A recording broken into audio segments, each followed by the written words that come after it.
अगर आप भी लेना चाहते हैं देश दुनिया की तमाम जानकारी तो आज ही सब्सक्राइब करें हमारे चैनल को। साथ ही नीचे दिए बेल आइकन को जरूर दबाएं ताकि हर अपडेट आप तक पहुंच सके। नमस्कार, सेक्शन न्यूज नेटवर्क और आप सभी का स्वागत है। केंद्रीय माध्यमिक शिक्षा बोर्ड यानी सीबीएसई ने शुक्रवार को 12वीं परीक्षा के परिणाम घोषित कर दिए। हर बार की तरह इस बार भी लड़कियों ने बाजी मारी है और लड़कों की तुलना में उनके परिणाम 0.54% अंतर से बेहतर रहे, जबकि करीब 70,000 विद्यार्थियों ने 95% से अधिक अंक प्राप्त किए।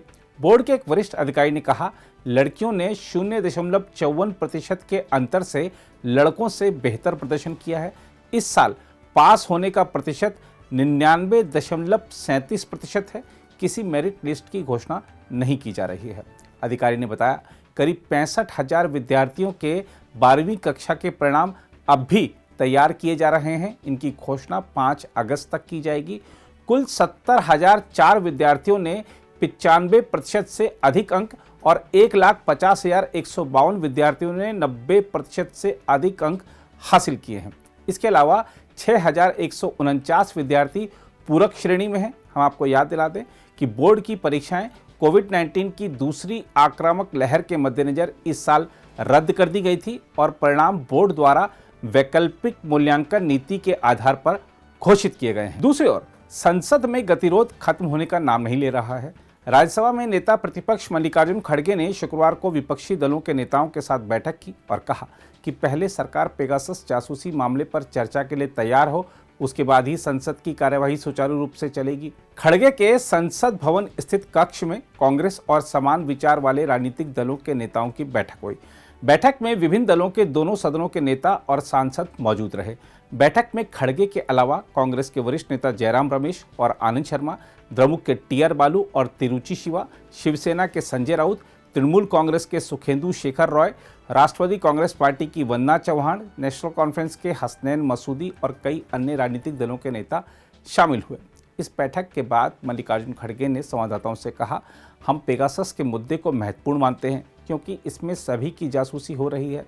इजराइल की सरकार ने इस स्पाईवेयर बनाने वाली कंपनी एनएसओ पर छापा मारा है। इसके बाद एनएसओ की तरफ से बयान आया कि जिसने पेगासस का इस्तेमाल किया है उसे इसका उपयोग स्थगित करना चाहिए। इसका मतलब यह है कि दुनिया के कई देशों में जासूसी चल रही थी और हमारे देश में 2019 से चल रही है। इस बीच उच्चतम न्यायालय पेगासस जासूसी मामले की किसी वर्तमान या सेवानिवृत्त न्यायाधीश से स्वतंत्र जांच कराने के लिए वरिष्ठ पत्रकार एन राम और शशि कुमार की याचिका पर अगले सप्ताह सुनवाई करने के लिए सहमत हो गया है।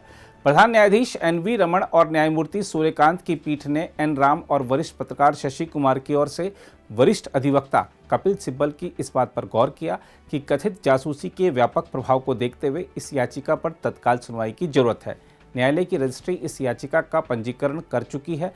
कपिल सिब्बल ने कहा कि यह मुद्दा नागरिकों की स्वतंत्रता को प्रभावित करने वाला है और विपक्षी नेताओं, पत्रकारों, यहां तक कि अदालत कर्मियों को भी निगरानी में रखा गया है। मामले पर तत्काल सुनवाई का आग्रह करते हुए कपिल सिब्बल ने कहा, इसने भारत समेत पूरी दुनिया में हलचल मचा दी है। इस पर प्रधान न्यायाधीश ने कहा, हम इसे अगले हफ्ते के लिए सूचीबद्ध करेंगे। अब देखना होगा जब सुनवाई होगी तो क्या होता है। इस बीच दिल्ली प्रशासन ने शुक्रवार को बाढ़ का अलर्ट जारी किया और यमुना के मैदानी इलाकों में रह रहे लोगों से स्थान खाली कराने के प्रयास तेज कर दिए हैं। राजधानी में यमुना के डूब वाले ऊपरी इलाकों में भारी बारिश के बीच जल स्तर खतरे के निशान 205.33 मीटर को पार कर गया है। एक अधिकारी ने बताया कि सुबह 11 बजे ओल्ड रेलवे ब्रिज पर जल स्तर 205.34 मीटर दर्ज किया गया।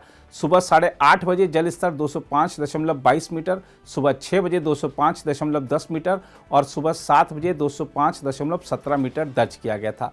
जल स्तर और बढ़ सकता है। सिंचाई और बाढ़ नियंत्रण विभाग के एक अधिकारी ने बताया कि सभी संबंधित विभागों को चौकस कर दिया गया है।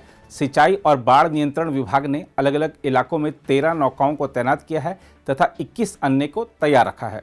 हरियाणा द्वारा हथनीकुंड बैराज से यमुना में और पानी छोड़े जाने पर दिल्ली पुलिस और पूर्वी दिल्ली जिला प्रशासन ने राजधानी में यमुना के मैदानी इलाकों में रह रहे लोगों से स्थान खाली कराना शुरू कर दिया है। जिला प्रशासन के एक अधिकारी ने बताया कि बाढ़ का अलर्ट तब जारी किया जाता है जब यमुना का जल स्तर 204.50 मीटर के खतरे के निशान को पार करता है।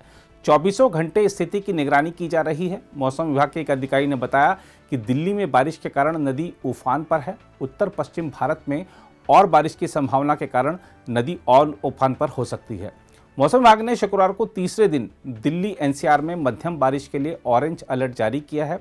दिल्ली बाढ़ नियंत्रण कक्ष के अनुसार हथनी-कुंड बैराज पर पानी छोड़ने की दर मंगलवार दोपहर को 1.60 लाख क्यूसेक पहुंच गई, जो इस साल अभी तक सबसे अधिक है। बैराज से छोड़े गए पानी को राजधानी पहुंचने तक आमतौर पर 2 से 3 दिन लगते हैं। ऐसे माना जा रहा है कि यमुना का जल स्तर और बढ़ सकता है।